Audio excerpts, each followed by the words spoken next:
Нет, вы не подумайте, я не псих. Просто не стоит забывать, как выглядит Настоящий. Необычный. Вот.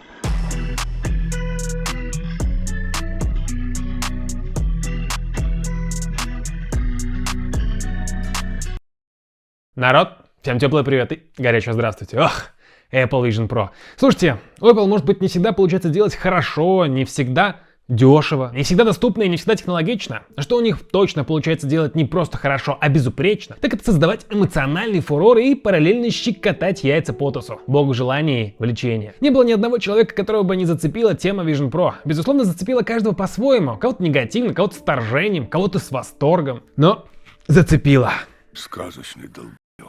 И я был одним из тех, кто воспринял старт продаж Apple Vision с отторжением. Ну есть и есть. Денег стоит много, достать трудно, еще и хрен купишь, если даже захочешь. А все эти ролики с первыми впечатлениями просто тошнило уже. Я всегда был сторонником развития дополненной реальности и уверен, в будущем ей отведено место и немалое. Но не через более чем полукилограммовый шлем, который ограничивает тебя во всем, где не нужен рот. Может через специальные линзы, чипы, насадки, что угодно, только не шлем с проводом и балдой в кармане. А потом все пошло по одному месту, потому что ко мне в гости приехал Макс Демин. Блин, пароль 000. И устроил сюрприз. Смотри, говорит, Паша, что я тебе привез. Ну, я и растаял. Так и получилась неделя с Apple Vision Pro от человека, у которого из Apple только iPhone жены. Все не так классно через 2 месяца, как хотелось. И проведя эту неделю, я стал на 100% уверен, что Apple Vision Pro, господи, эта насадка, она заколебала меня отваливаться уже. В общем, на 100% уверен, что вот это чистый прототип. И все это бета-тест на живых людях за их же деньги. Но как я к этому пришел? Ну, давайте пойдем вместе со мной и начнем с самого первого дня. Мне кажется, я еще никогда не был вот настолько близок к тому, чтобы быть похожим на лыжника, да? О, заиграли что-то. Короче, если вы спросите мои первые впечатления, вот от первого буквально пройденных суток, мы уже балуемся с ума сойти сколько, то, безусловно, я как ребенок счастлив. Я вижу недостатки, я вижу минусы, я вижу неприятности из-за другой насадки, все это вижу. Но я не могу вам врать, ну я прям столько удовольствия получаю. От чего непонятно, но ты просто держишь в руках этот браузер и думаешь, как... Это сколько еще? 5 лет? 5 лет, и эта штука превратится в обычные очки, линзы, блядь, чип. Я хочу дожить. Я хочу до этого дожить. Я человек простой. Вырос в простой семье и на море первый раз попал в 26 лет. Поэтому для меня все это что-то из разряда фантастики, и я не буду этого отрицать. Но параллельно с этим, на изгоду Apple я прагматичный чертила, который умеет сочетать восхищение с фактами. И вот вам факт первый. Покупайте Apple Vision Pro на сегодня, если вы не делаете этого в США, глупо, тупо и не имеет никакого смысла. Даже если у вас есть деньги, вы очень хотите. Объясняю почему. Вы знаете, почему первые пользователи, купившие не в США, а с руку перекупов, столкнулись с проблемой дерьмового качества картинки вокруг, где невозможно даже прочитать текст, на смартфоне? Да потому что, чтобы в полной мере ощутить весь функционал, нужно, во-первых, подгонка из правильного размера этой насадки, которых 28 штук коих только. Это А. И Б. Подгонка специальных линз от Zeiss, которые подбираются только в Apple Store и только по рецепту врача-офтальмолога. И, естественно, на сегодня только в США. Если вы берете рандомный пак, то сталкиваетесь не только с проблемой плохой видимости вокруг, но и с неудобством ношения, давлением на лицо, повышением температуры внутри, ну или как моя жена, с невозможностью увидеть не только что вокруг, но и даже самого интерфейса. Что ебать? Apple Vision помогает понять, насколько у тебя плохое зрение. Паша, я до этого жила с ощущением, что да, у меня не идеальное зрение, но как бы все хорошо. У нас зрение разное. Вот, например, у Ани вообще ничего не видит, ни интерфейс, ни что вокруг. А я, в принципе, вижу и сам интерфейс прекрасно, и даже немного, если хорошенько так прищуриться, текст на смартфоне или вот ноутбуке. Правда, мне нужно так напрягаться, что глаза мне от этого спасибо не скажут. Еще раз, а Аня просто вообще ничего. Но при этом конкретно я столкнулся с другой проблемой. Ой, я даже не знаю, какая из них хуже. Сколько? 4 минуты. 4 минуты? Что, сильно видно?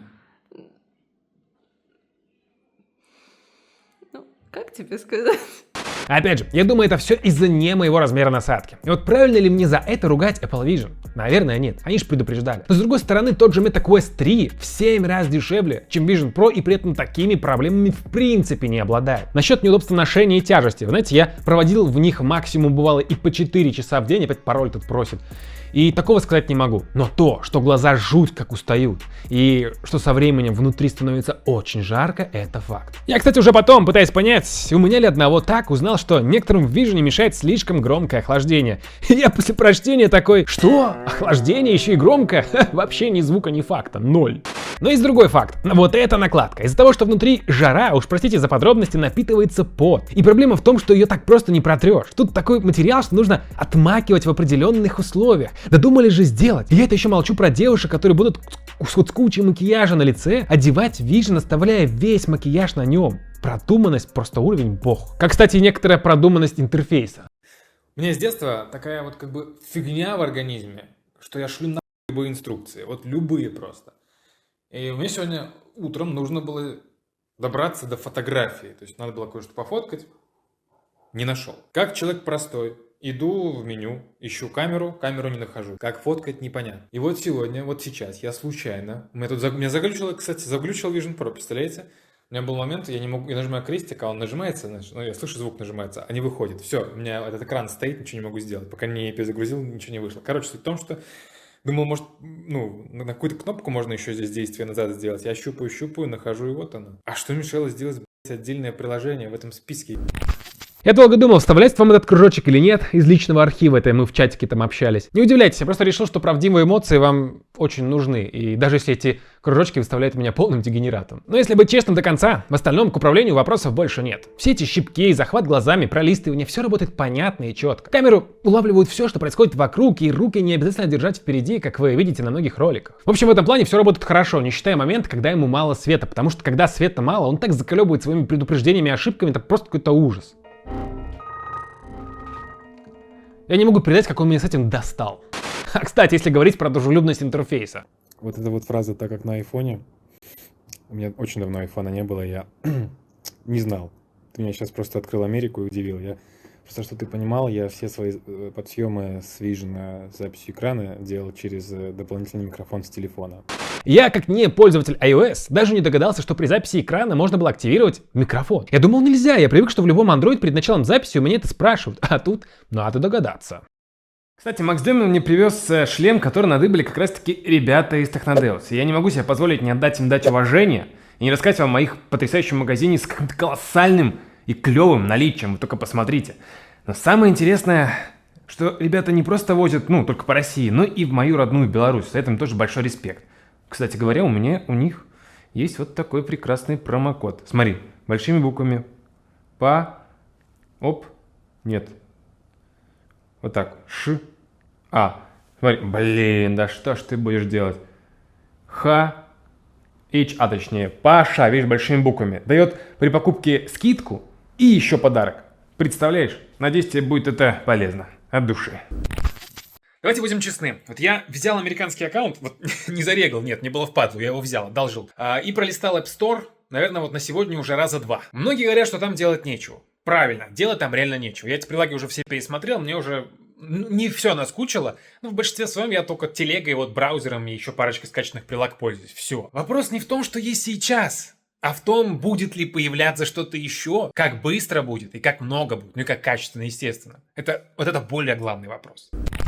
Я довольно много времени провел внутри этой системы. Я пробовал, тестировал, пытался. Где-то наслаждался, где-то удивлялся, где-то даже недоумевал. И вот я вам скажу, что на сегодняшний день реальных сценариев, где ты можешь получить не только дозу минутного восторга, но и практической пользы, нет. Можно бесконечно долго залипать в этом браузере, смотреть кино, работать в каких-то совсем по менялке доступных программах, крутить объекты в 3D в 3 несчастных приложениях или повысить свой уровень многозадачности, открыв 10 окон по всей квартире. Но все это доступно в смартфоне или компьютере. Не считая объектов в 3D, но тут такая щепетливая ситуация, где вся ответственность лежит на сторонних разработчиках. Если никто не будет этим заниматься и внедрять, Apple Store так и останется пуст.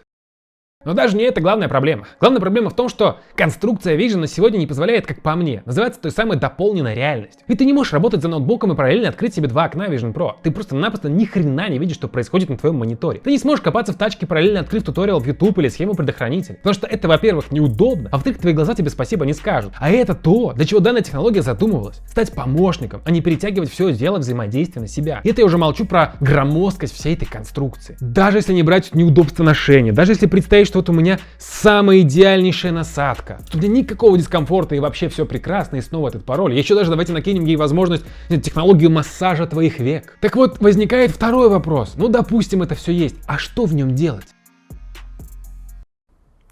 С вами говорит работоспособная модель Павла Хмурчика. Если вы хотите... Мия, отцепись. Ребята, ну что? Я не знаю, можно в этой штуке поверить? Ну, похож? Давай, сбоку.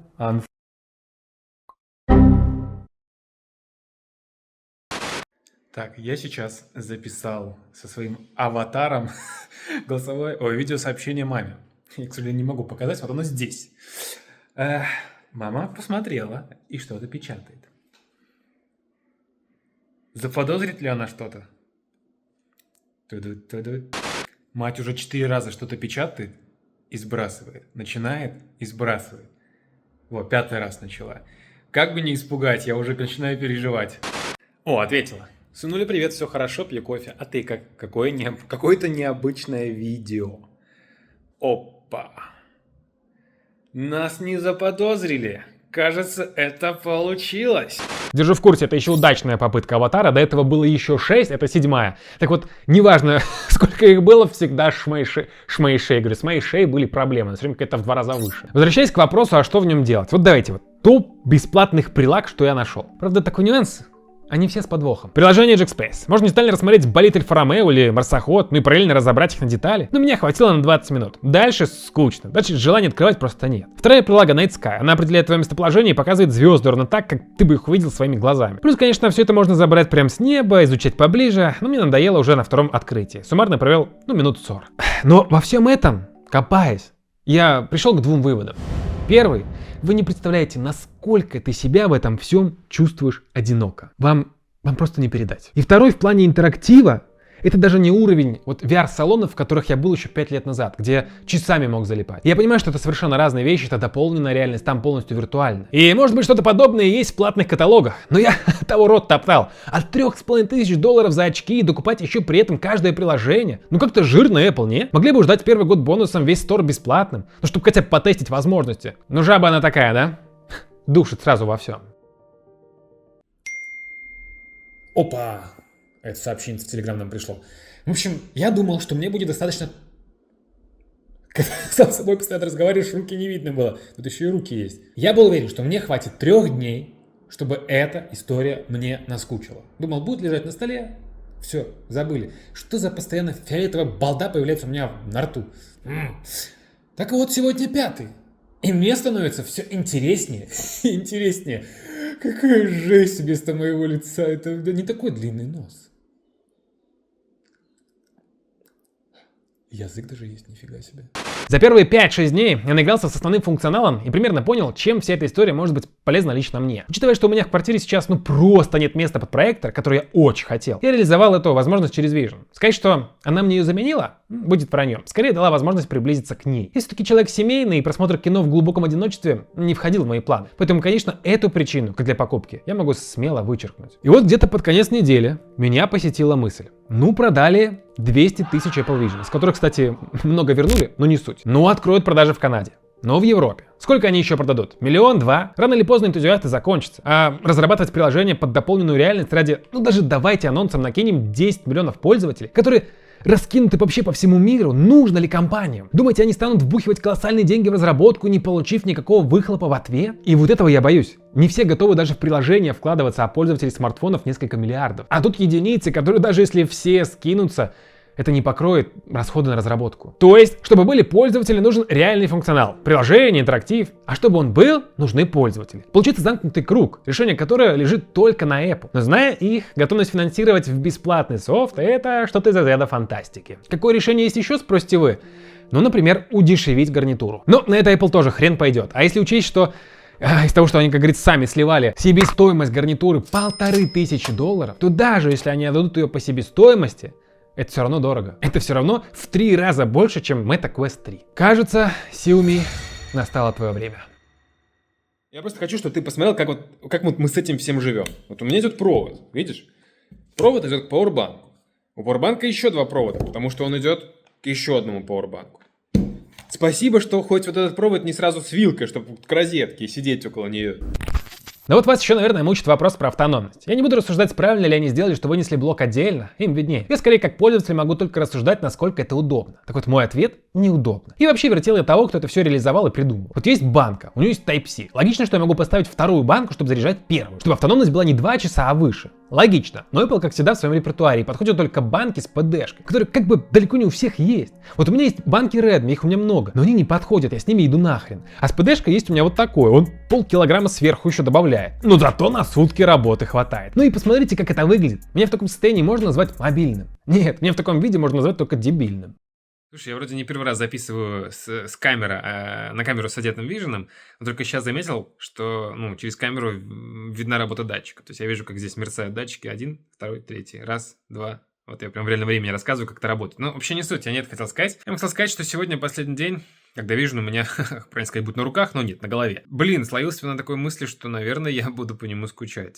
Хотя и стоп, о чем скучать я точно не буду. Видишь? Вот это красное пятно. Оно уже появилось на 3-й день использования Vision. Я вот про эти пятна красные, видишь, тут под глазами, здесь на бровях, я уже молчу. Оно там через пару часов после использования уходит. Но вот это с 3-го дня и по сегодня держится до сих пор. И болит просто ужас.